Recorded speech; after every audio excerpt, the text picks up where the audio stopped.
L'accusation fait valoir un moyen unique et soutient qu'une peine d'emprisonnement à vie est la seule peine qui soit en proportion de l'étendue globale des crimes commis par Momchilo Krajišnik. Mais l'accusation ne désigne aucun élément que la Chambre aurait omis d'examiner lorsqu'elle a décidé de la peine à infliger.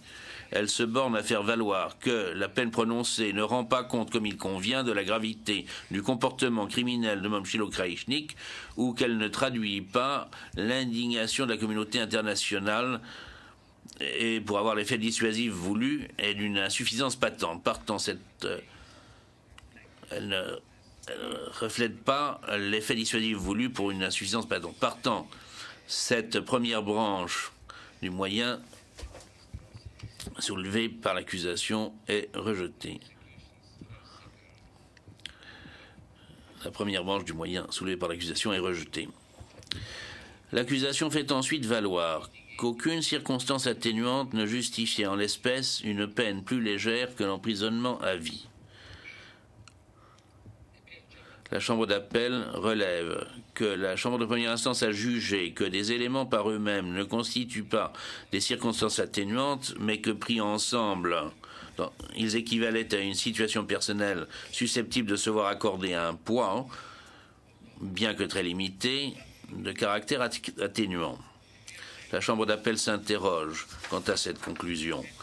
Ou bien un facteur constitue une circonstance atténuante, ou bien elle n'en constitue pas une. Si le facteur en question n'est pas une circonstance atténuante, il ne peut être pris en considération aux fins d'atténuation, même s'il est pris en considération avec d'autres facteurs qui ne constituent pas des circonstances atténuantes. La Chambre de première instance aurait dû préciser quels étaient les éléments qui, à son avis, constituaient des circonstances atténuantes.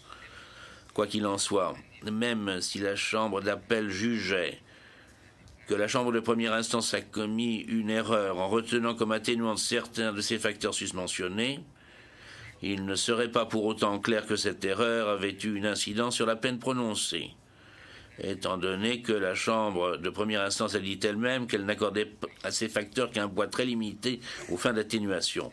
Partant, la Chambre d'appel ne peut conclure que l'accusation a démontré l'existence d'une erreur qui invaliderait la décision prise quant à la peine.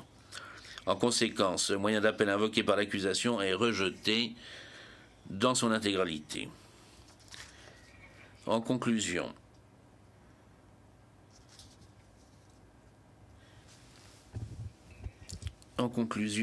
la Chambre d'appel rejette l'appel interjeté par l'accusation et accueille en partie les appels interjetés par l'amicus curiae et par Momchilo Krajišnik. Trois chefs d'accusation pour lesquels Momchilo Krajišnik a été reconnu coupable au titre des crimes sont maintenus, à savoir les expulsions, transferts forcés et persécutions. La Chambre de première instance ayant retenu erronément la responsabilité pénale de Momchilo Krajišnik pour deux autres chefs d'accusation et la plupart des crimes mentionnés dans la 4e et dans la 5e partie du jugement rendu en première instance, la Chambre d'appel rappellera que dans certains cas, les circonstances ont justifié qu'elle s'assure par elle-même que les conclusions de la Chambre de première instance à elle seule, ou prises ensemble avec des éléments de preuve pertinents, établissaient bien la culpabilité. Étant donné les circonstances de fait complexes de la présente espèce, l'appréciation en appel de crimes pour lesquels la Chambre de première instance a erronément retenu la responsabilité pénale de Momchilo Krajišnik exigerait que la Chambre d'appel procède à une nouvelle appréciation de l'ensemble du dossier. Or, un appel n'est pas un nouveau procès, et on ne saurait s'attendre à ce que la Chambre d'appel se comporte en premier juge du fait, étant donné qu'elle n'est pas, en règle générale, la mieux placée pour apprécier la fiabilité et la crédibilité des éléments de preuve présentés. L'article 117C du règlement de procédure et de preuve investit la Chambre d'appel du pouvoir discrétionnaire d'ordonner un nouveau procès lorsque les circonstances le requièrent, mais la Chambre d'appel n'a pas l'obligation, lorsqu'elle a découvert une erreur, de renvoyer l'affaire pour un nouveau procès. Ordonner de refaire le procès est une mesure exceptionnelle à laquelle on ne doit avoir recours que de façon limitée. La Chambre d'appel note que les déclarations de culpabilité pour la majorité des crimes dont Momchilo Krajišnik a été reconnu coupable sont annulées.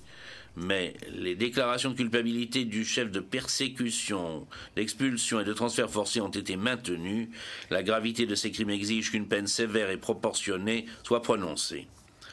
En conséquence, dans les circonstances de la présente espèce, la Chambre d'appel estime qu'il n'est pas dans l'intérêt de la justice de renvoyer l'affaire pour qu'elle soit jugée de nouveau.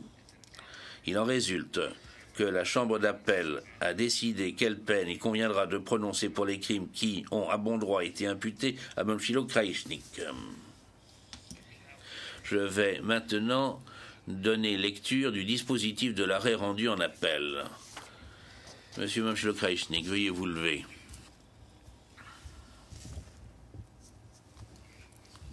Voici le dispositif de l'arrêt.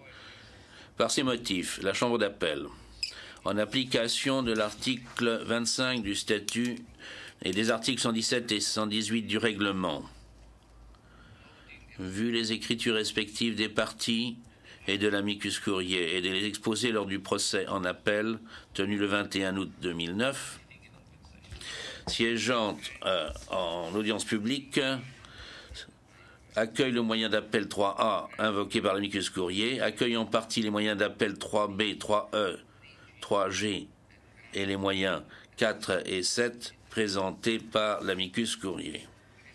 Rejette tous les autres moyens d'appel présentés par l'amicus curiae, le juge Gunet étant en désaccord en ce qui concerne le moyen 10. Accueille en partie le troisième moyen d'appel présenté dans le mémoire de Maître Dershowitz, rejette pour le surplus l'appel de Momchilo Kraïchnik, annule les déclarations de culpabilité au titre des chefs d'accusation 4 et 5, annule en partie les déclarations de culpabilité de Momchilo Kraïchnik au titre des chefs d'accusation 3, 7 et 8, rejette les moyens d'appel de l'accusation relatif à la peine, condamne Momchilo Kraïchnik à 20 ans d'emprisonnement à compter de ce jour, en application de l'article 101C de l'article 107 du règlement.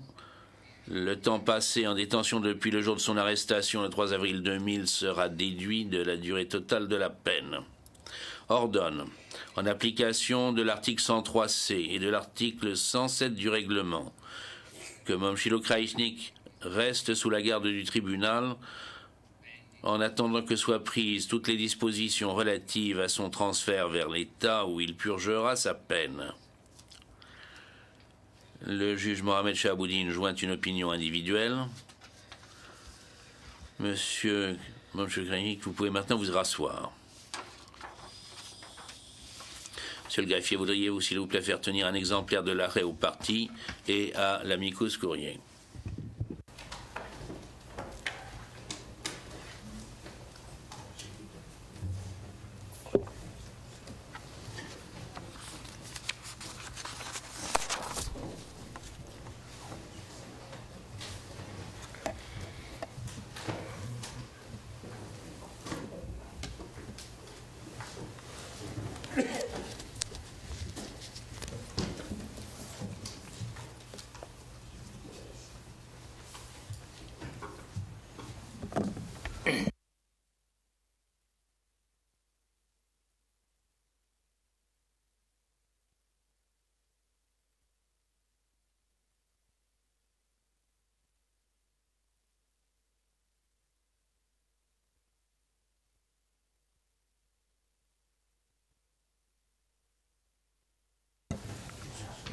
Okay.